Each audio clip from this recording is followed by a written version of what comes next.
What's going on, everyone? Juicebags here, and welcome back to the long-awaited Dungeon Defenders 2 2023 Nuke Monk build guide.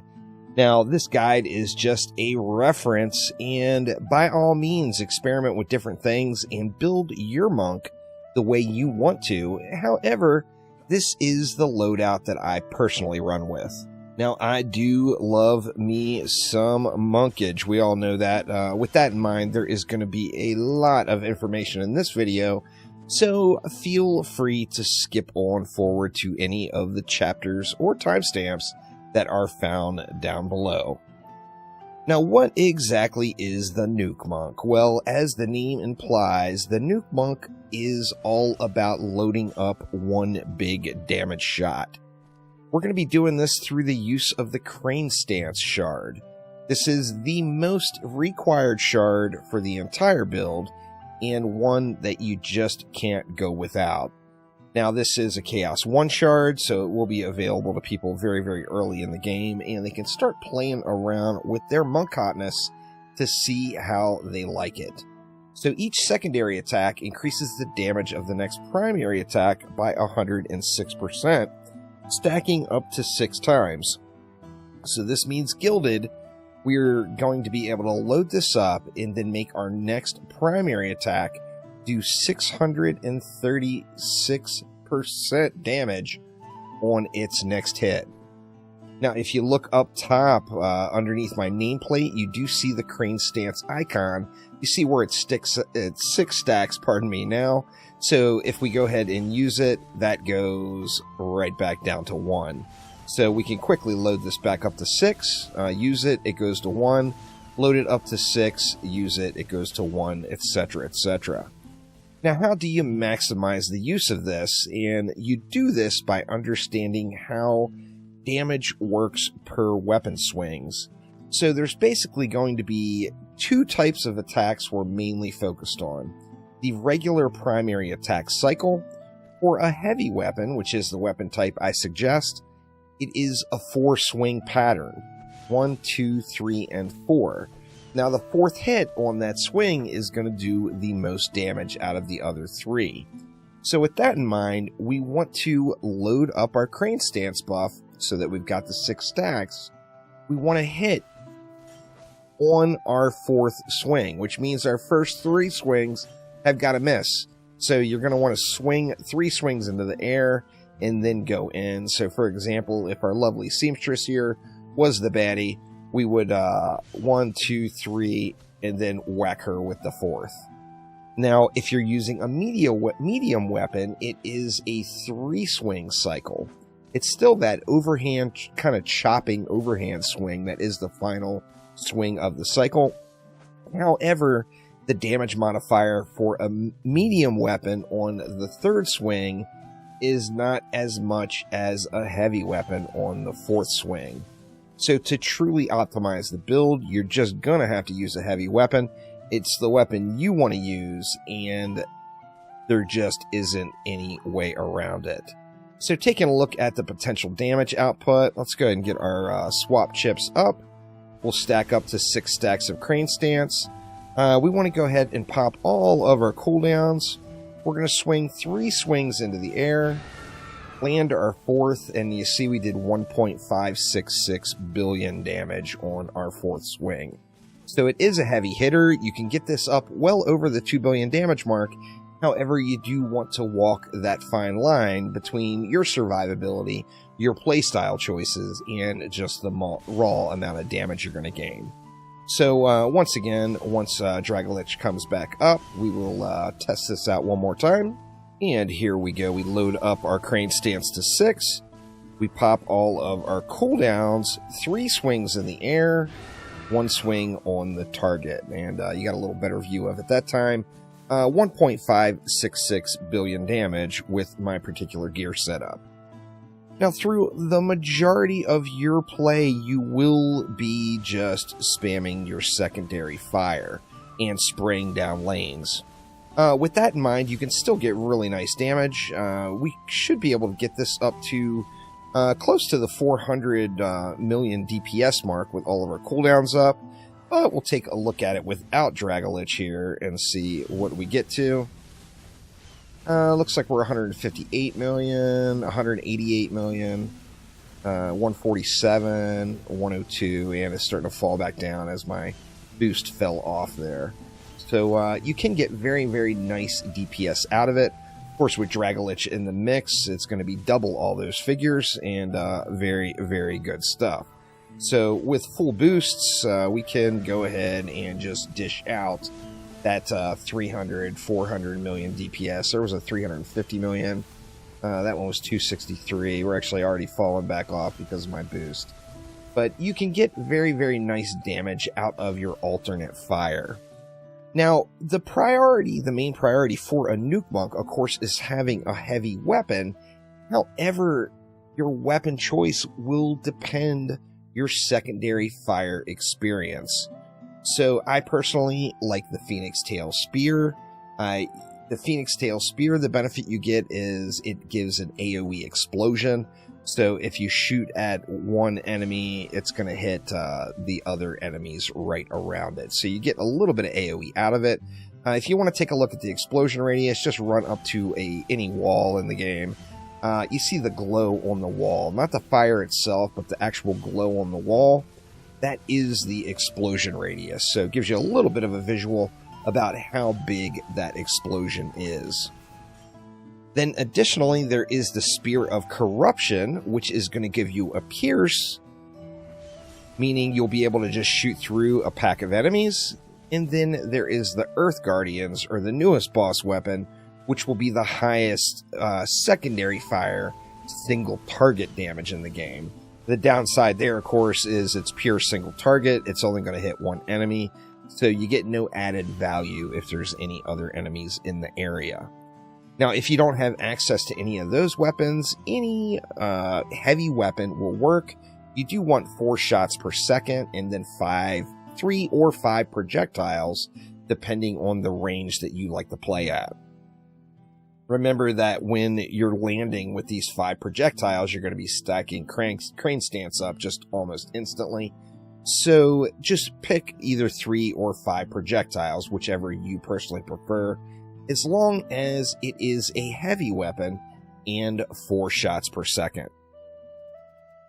Now this is a hero damage build. With that in mind, we are going to be stacking all hero damage mods, with a couple of exceptions. There's 2 survivability mods that require such huge quality of life in the game. I personally use them, and I would suggest other people use them as well. The first one is the snakeskin armor. This is going to drop only on that snakeskin armor piece, which drops from the Wildest West map. You're going to have to get this one done in the higher difficulties to get this to drop. So snakeskin armor gain 50% more health and take 15% less damage. Just an absolutely huge bit of quality life and survival. And then additionally, like a lot of players right now are just grinding Chaos 10 expeditions, or they're doing, say, survival waves 71 to 100. In both of those situations, that is the content that's going to give you the best possible loot in the game. However, there are no assassins, so a little bit of the challenge level isn't there. However, if you're playing content that does have assassins, it's just hard to turn down that pest repellent mod. Take 50% less damage from flying enemies. As far as I know, this one is going to drop in Chaos 5 higher or difficulty content. It's only on the headpiece, and it will drop from any map as long as it's Chaos 5 or higher. Now, when putting together your other mods, well, first off, before we even get to that, it's a hero damage build, y'all. So hero damage needs to be on every piece. That just goes without saying. The weapon, you get hero damage automatically, so you can add hero health then on that one as your secondary to give yourself a little bit of a health stat stick to help you get your health pull up. Hero damage on every other weapon. By all means, if you're more comfortable sacrificing hero damage on a piece and going with hero health instead, throw it on in. Just realize that the value of your nuke and your sustained DPS is going to be slightly lower. Now, as far as modding goes, the best possible mod you can get on any piece is Fragile Power. It's going to go up to 9,990 hero damage, which is the greatest figure that we get on any piece.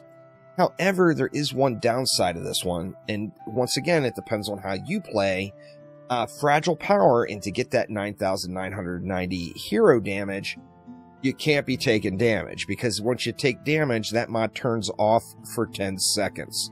Meaning, if you had one of these on every piece, if you take any damage at all, you're losing 40,000 hero damage for 10 seconds, assuming you don't take damage again in that 10 seconds.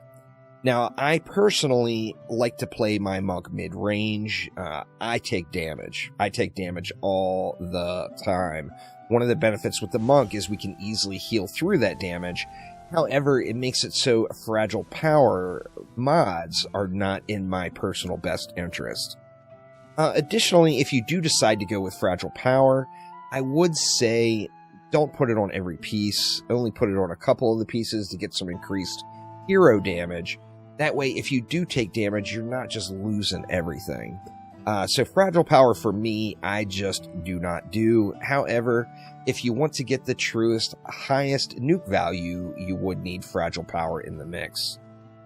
Now, the second tier of hero damage mods are going to be the Healthy Power chip, the Damage Buff chip, and the Swap Damage chip. These are all going to give you 7,770 hero damage.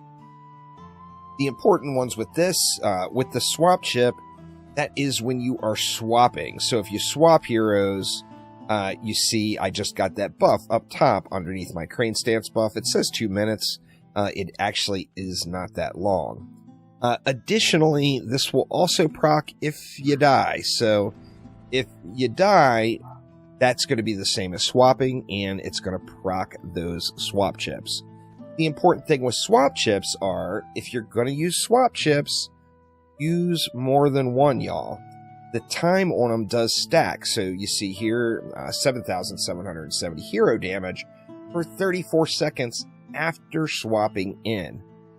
So that time is going to stack. So by using 2 of them, is what I'm doing, I get 68 seconds. So I have to swap heroes every 68 seconds to be able to get the value out of my swap damage chips. So for me personally, I go with the Pest Repellent, the Snakeskin Armor, and then I use either Healthy Power, Swap Damage, or Damage Buff on every other piece that I have.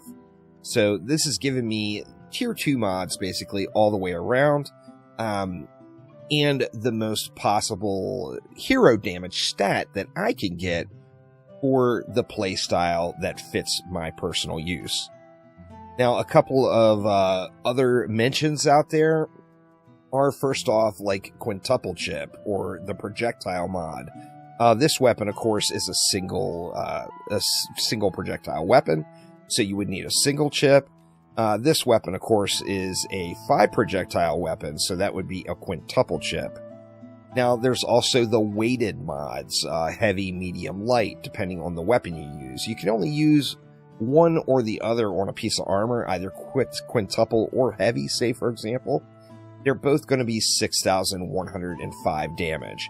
So it's not a massive downgrade over what you could use with the 7770s, but it is going to be a little bit of a step lower.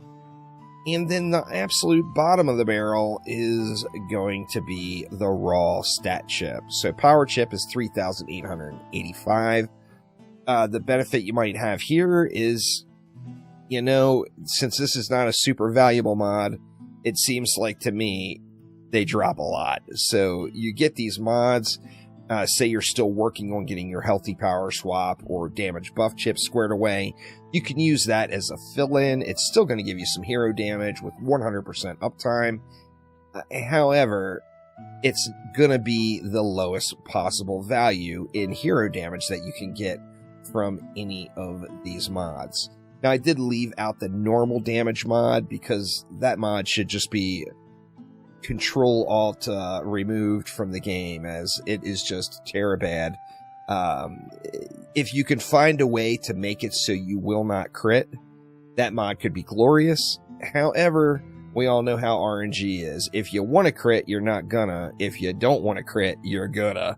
So that particular mod, I don't even bring into the conversation. So the moral of the story is stack as much hero damage as you can. Now, when it comes to the weapon mods, there's 2 required mods and a 3rd optional slot. First off, the number 1 required mod is the Focused Power Chip. It is another mod that just makes the game. We're going to have multiple cooldowns going, and this is a raw damage increase. So, for example, we have 1 cooldown, we've got a 2nd cooldown, and then say we use a pet, we got 3 things on cooldown, meaning all of our damage is increased by 90%, or our weapon damage is increased by 90%. So Focus Power is just not an option. Additionally, Bouncing Phoenix should really be one that you shoot for. Once every 2 seconds, your attacks spawn a Flying Phoenix that bounces to 5 enemies, dealing 500% of your hero damage as fire damage to all enemies hit. This thing is crazy, crazy good. It just does absolutely amazing things. So, just for an example here, we'll Drago that bad boy. Let's throw a bird at it. What was that bird doing? 80 million damage. So you got something that's popping off every 2 seconds, in that situation, doing 80 million damage. So, good stuff. It's 40 million DPS for free, just out of 1 mod. So I personally would suggest Bouncing Phoenix, also Focused Power. Bouncing Phoenix is, of course, going to come from the Ember Mount boss. It's going to be a possible drop if you get one of the weapons. Of course, there's a large pool of mods there, so you're going to have to grind this one out or buy it from another player. And then we've got that 3rd mod slot. The 3rd mod slot, in my opinion, is just completely optional. I personally am going with the Crit Chance chip. The reason being is there's nothing worse than going in for a nuke against a boss and then not critting. That's just terrible. So as you see, I like to roll with really high crit chance. I've got an 80% chance to crit with 130% crit damage. I do like to focus on crit. However, that 3rd mod slot, you can use whatever you want. If you want to have some fun while doing some crazy lane clearing and blowing stuff up, then, you know, by all means, get yourself a Frostfire Remnants on there. If you just want to get that raw damage as high as you can, then an anti-mod is always going to be a good choice. Controller would probably be the most popular, since we were just always using crowd control in today's builds. However, use what you want for that 3rd mod slot. I personally like to go with the Hero Crit Chance chip, and that is the one that gets it for me. Now, taking a look at the shard selection, let's start off with the weapon. There's a few different options here. Burning Strikes, in my opinion, is just an absolute no-brainer. It does great damage. Additionally, it makes Drakenlords just not even a mob in the game. So Burning Strikes is going to trivialize every Drakenlord fight. Burning Strikes is a must-have. Sundering Blow is incredibly good as well. So Sundering Blow, your primary attacks reduce the enemy's resistances by 24%, increasing damage dealt to them. Remember, this is a debuff on the enemy. It's not a buff that you're gaining, which means it also applies to all your defenses, all your homies, any teammates that you're playing with. It's going to apply to all the things. So Sundering Blow is just another great go-to shard. Now, next up, we've got the Selfishness shard, Heroic Convergence. While Heroic Wave is active, you gain an additional 70% hero damage and 24% ability power. However, the damage boost of Heroic Wave is reduced by 30%. Now, I call this the Selfishness shard because it does make you, as a monk, put out more damage. However, it makes your boost, your heroic, just really lose a lot of its pizzazz, which means if you're playing in a group environment, I personally would drop this one. It's going to make Heroic Wave just not really boost your friends like it's supposed to. And if you're playing in a team environment, you're there to boost your teammates.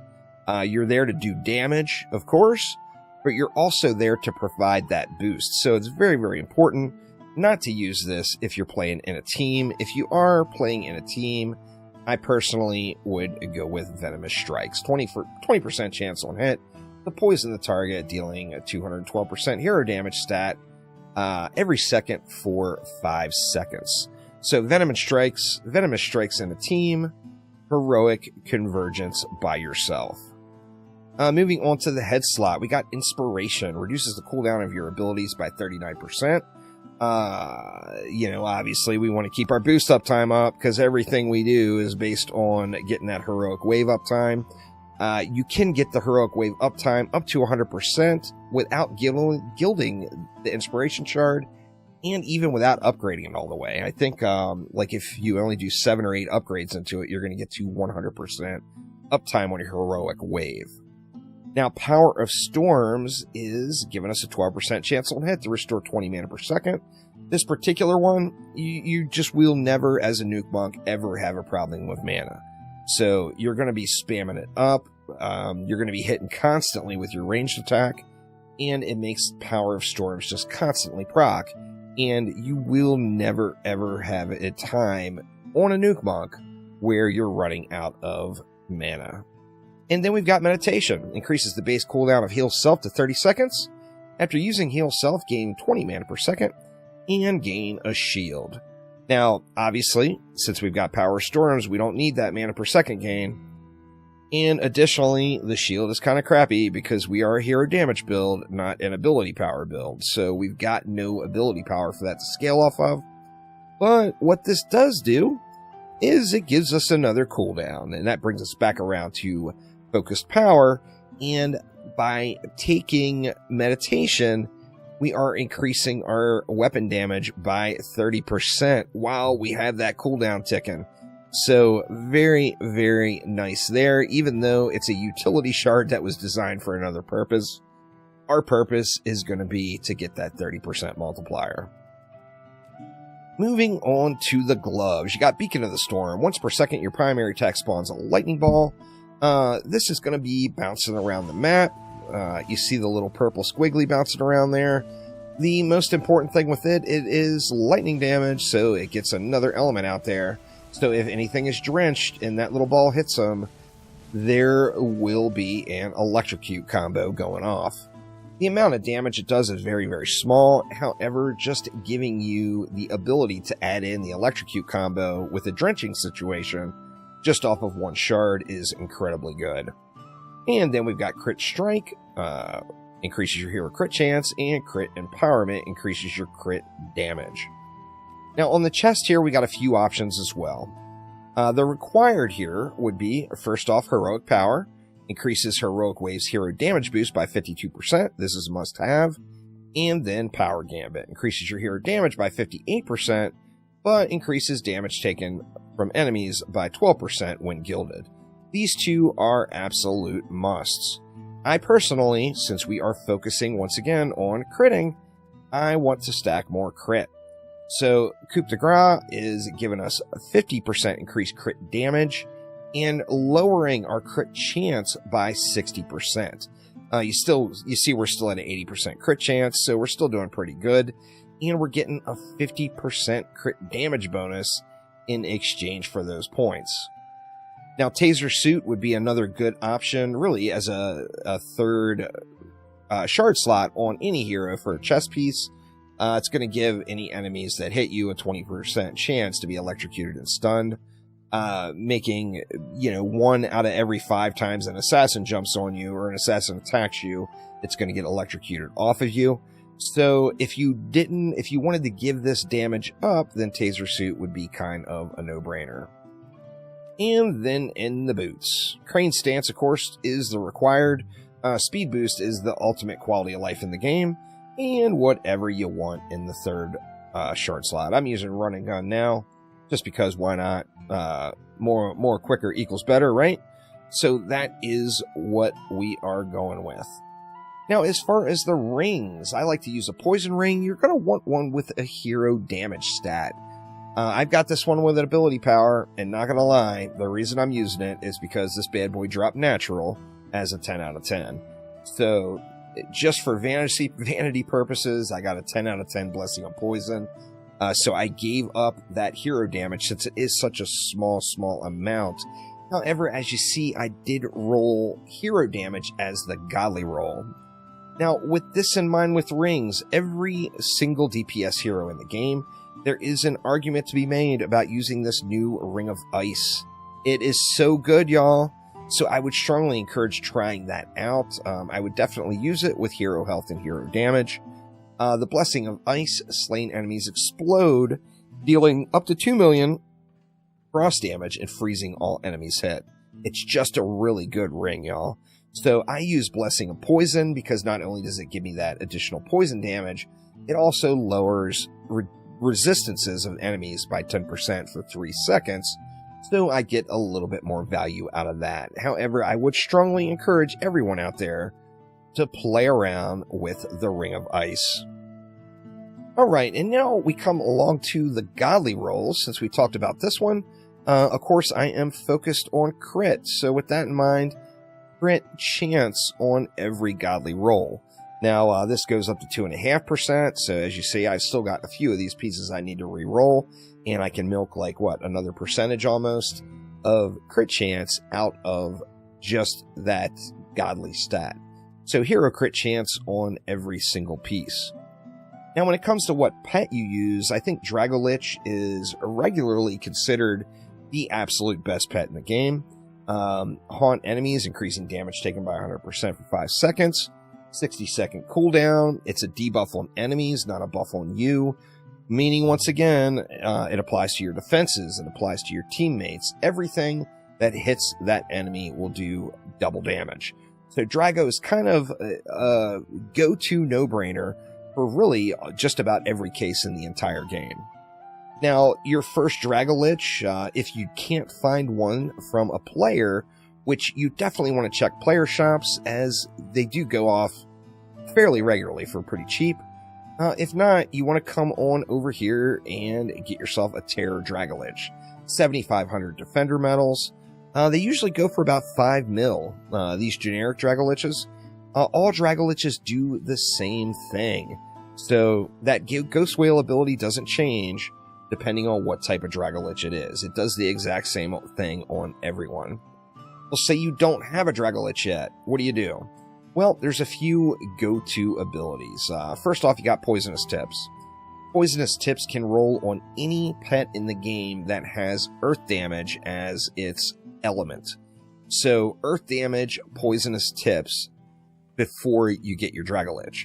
Now, if you look, this actually is giving you a little bit more value than what the Dragolich does, but it is a buff on you, meaning it won't give a buff for your defenses or for your teammates.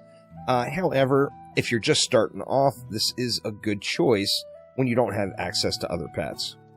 Additionally, you got Sandstorm. This one is only 115% bonus, but it does give you a speed boost as well. Sandstorm, just like Poisonous Tips, you can roll on any pet in the game as long as it has earth damage. Now, if you like spending your gems and getting these premium pets, well, the cutest pet in the game, of course, is the little kitty cat. Meow has a special ability, Cyclone, which is basically a combination of Sandstorm and Poisonous Tips, but better. Now, you see it's 155% bonus earth damage for 6 seconds. This one's got a cooldown of 45 seconds, which is the payday return versus the 30 seconds from Sandstorm, for example. So, Cyclone for a premium pet, Sandstorm or Poisonous Tips for a generic earth damage pet, before getting yourself a lovely Dragolich. Now, when it comes to your Ascension, it's going to be basically the same as every single hero in the game. Movement speed is the greatest quality of life in the game, so I always encourage people to go into movement speed first. Crit chance is more valuable than crit damage, so always take crit damage or crit chance first and then crit damage. In the offense category, you do have heroic boost damage. This is very, very important as well. Your first 20 points in offense should always go into heroic boost damage. After that, you can split points however you feel fit between hero damage and hero health. Hero damage, of course, is going to give you more raw damage output, where hero health is going to help you stack your health up a little bit and get a little bit more survivability. So, heroic boost damage first, hero damage, and hero health as you see fit. You also get this heroic presence heal, which is just quite trivial. Most of the monk's healing is going to come after doing ancient power resets and getting that ancient lifesteal, which does top you up even from nothing super, super quick. So ancient lifesteal for the win there. Now that swings us around to pet damage builds. The original Nuke Monk, before everyone had discovered about this fourth swing business, was a pet nuke ability. That's where it came from. You would nuke on a pet. So with that in mind, you want to change up just a few things. First off, you want to go to your weapon. In this situation, we'll just get rid of Burning Strikes, and we'll throw in Tamer's Gambit. Tamer's Gambit is going to make pets do increased damage, and my hero damage and ability power will be reduced. So it's a buff to my pets and a nerf to me. So what pet do you want to use here? You got a couple of choices. There's quite a few pets in the game that do raw damage. This Snowball is one of the example. Fires a snowball dealing 2,750% water damage to one enemy with a 30-second cooldown. Now this is a single target, one whack, going to do a bunch of damage. If we go and take a look at that, let's get our swap damage up. We'll hero boost it, and boom, 1 billion damage. So 1 billion damage once every 30 seconds for free from that pet. So pretty nice, right? However, if you get yourself one of the holiday themed pets, now I would assume these will be back around this holiday season. They are available now from players, though. You've got multiples. You got the Penguin Commander. There's 2 other ones as well. The main thing here, what you're looking for, is the Heavy Blizzard ability. Heavy Blizzard is gonna be the stuff, y'all, as it just does a ton of damage. Now, with Heavy Blizzard, you get just a big, big boom. It's not a single hit, and it's not single target. It is an AoE in an area, and it's a dot or damage over time. So it is going to tick slowly. However, you're going to get the most value out of a pet from this one. We see just from one pet attack, basically, we're going to get either real close to 2 billion or even over 2 billion damage, depending on the crits. That time we got to 1.86 billion. Let's try it out again here. Oh, the cooldown's not up on it yet. So we'll give it here a minute. I have had it cycle through over 2 billion damage just from one pet ability. Now, additionally, the Penguin actually hits kind of hard.